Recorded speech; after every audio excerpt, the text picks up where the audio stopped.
Now what is this concept? Usually मैंने observe किया है कि काफी बार एडवाइजर्स जब क्लाइंट के सामने जाते हैं ना, तो याद है मैंने वो टीवी के शोरूम का एग्जांपल दिया था। हम टीवी के शोरूम में जाते हैं और काफी सारे टीवी रहते हैं, और अपने को वो जो सेल्स का बंदा रहता है क्रोमा शोमा में, हम जाते हैं तो खींच खींच के समझो एक ही टीवी के पास लेके जाएगा, सर बाकी सब टीवी छोड़ो, यही लेना, यही अच्छा है, यही अच्छा है। हम लेंगे क्या? नहीं लेंगे। क्यों नहीं लेंगे?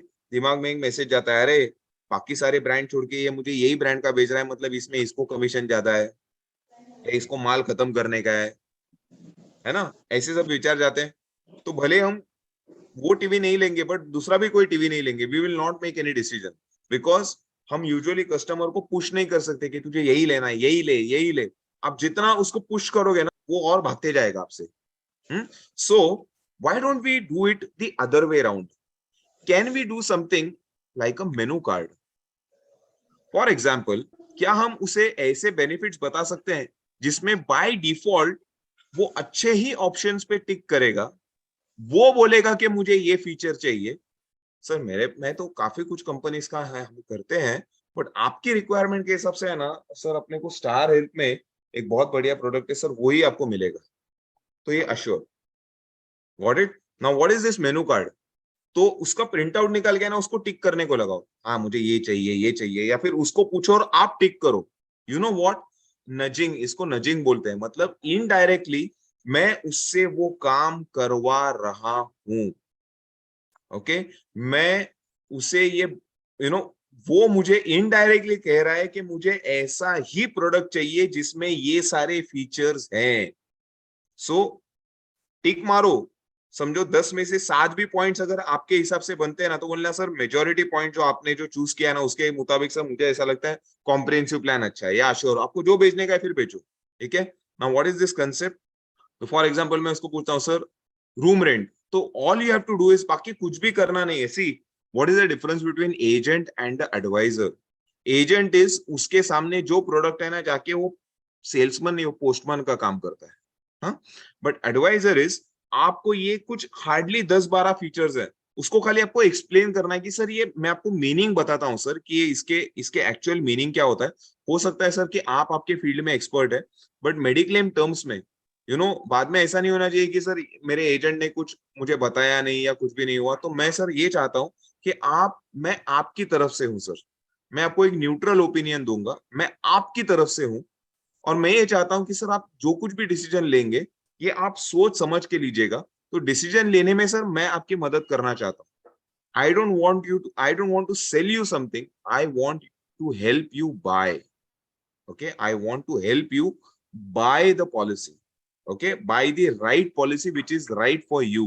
Okay, so room rent, तो स्टार्टिंग विथ रूम रेंट। तो सर आपको किस तरीके का रूम रेंट चाहिए? आपको कभी बीमार पड़े तो शेयरिंग रूम में जाने की इच्छा है, या सिंगल स्टैंडर्ड रूम में जाने की इच्छा है, या कोई भी सुपर डिलक्स रूम भी आपको चलेगा, या आपको सूट रूम में जाने का है? तो अगर बोलेगा नहीं नहीं स्टैंडर्ड नहीं, मुझे ना सुपर डिलक्स रूम में जाने का है, ओके, तो एनी रूम एक्सेप्ट सूट, उस पर टिक करो। ओके, कंज्यूमेबल, सर अभी कुछ 68 आइटम कंज्यूमेबल रहते हैं, वो काफी कंपनीज में कवर्ड नहीं होते, तो आपको आपकी मेडिक्लेम पॉलिसी में वो कवर करके चाहिए क्या, कि जब कभी भी क्लेम आएगा आप उसका पैसा सेपरेटली भरेंगे? कस्टमर क्या जवाब देगा, आप मेरे को बताओ। कस्टमर जवाब, आप अगर कस्टमर होते थे आप क्या जवाब देते थे? नहीं नहीं नहीं, मेरे को कवर करके चाहिए। ओ ओके ओके, कवर टक। अच्छा सर, अभी मॉडर्न ट्रीटमेंट है ना, जैसे किसी को कैंसर वगैरह हो जाता है तो कीमोथेरेपी वगैरह ये तो स्टैंडर्ड ट्रीटमेंट है, बट इम्यूनोथेरेपी है, तो रोबोटिक से सर्जरी होता है जो एकदम हाई प्रिसीजन का सर्जरी है, तो इसका है ना सर खर्चा काफी ज्यादा होता है, मगर ये मॉडर्न ट्रीटमेंट में आता है। तो काफी सारी कंपनियां ऐसी है सर जो इसमें लिमिट लगाती है, जैसे कि आपकी भले 50 लाख की पॉलिसी हो बट इसमें आपको 1 लाख या 2 लाख ही मिलेगा। मगर कुछ कंपनियां ऐसी भी है, उसमें के कुछ प्लान्स ऐसे हैं जिसमें आपको विदाउट लिमिट मॉडर्न ट्रीटमेंट, मतलब अप टू सम एश्योर्ड आप क्लेम कर पाओगे। तो आपको ये जितने भी मॉडर्न ट्रीटमेंट है, नए नए जो ट्रीटमेंट्स आ रहे हैं बाजार में, इसके ऊपर आपको लिमिट चाहिए कि पूरा सम एश्योर्ड तक आपको क्लेम करके चाहिए? क्या जवाब देगा? हाँ नहीं, मेरे को लिमिट नहीं मांगता है। ठीक है, यू नो व्हाट, ऐसे एक एक अगर उसको आप सवाल पूछोगे, जैसे बोनस प्रोटेक्ट, सर अभी क्या होता है देखो, आप क्लेम नहीं करोगे ना तो आपका बोनस बढ़ते जाता है। जैसे 10 लाख की पॉलिसी है और उसमें 20 लाख का बोनस आ गया, मान लो 10,000 रुपए का भी क्लेम आ गया ना, तो उसका मीनिंग क्या रहता है, नो क्लेम बोनस, यानी कि क्लेम नहीं किया तो आपको बोनस मिल रहा है ना। तो पॉलिसी आपकी कितने की भी हो, बोनस कितना भी मिला हो, बट अगर आपने क्लेम किया है तो बोनस उसका उतर जाएगा। आपको 5 लाख या 10 लाख का बोनस नीचे उतरा हुआ चलेगा क्या? नहीं नहीं नहीं, वो ऐसा तो नहीं होना चाहिए, बोनस प्रोटेक्ट। ठीक। Okay, so you have to do it like this, you just go on ticking. तो मेजॉरिटी चीजें जो है ना, वो आपके हिसाब से टिक करते जाएगा। अच्छा, तो ये सारी चीजें है ना सर, ओके। तो मेरे हिसाब से सर आपको है ना, सारी कंपनीज में आपको ये अश्योर करके जो पॉलिसी है ना सर, वो ही परफेक्ट बैठेगी। Got it? कैसा लगा आइडिया? मस्त है। Yes, sir. Yes, बढ़िया है definitely. लेके जाएंगे? बढ़िया Yes, best, Yes, sir. sir. Print Yes, out sir. लेना है आपको? For more sales ideas and amazing content, please visit our channel on YouTube, Amazing Advisors.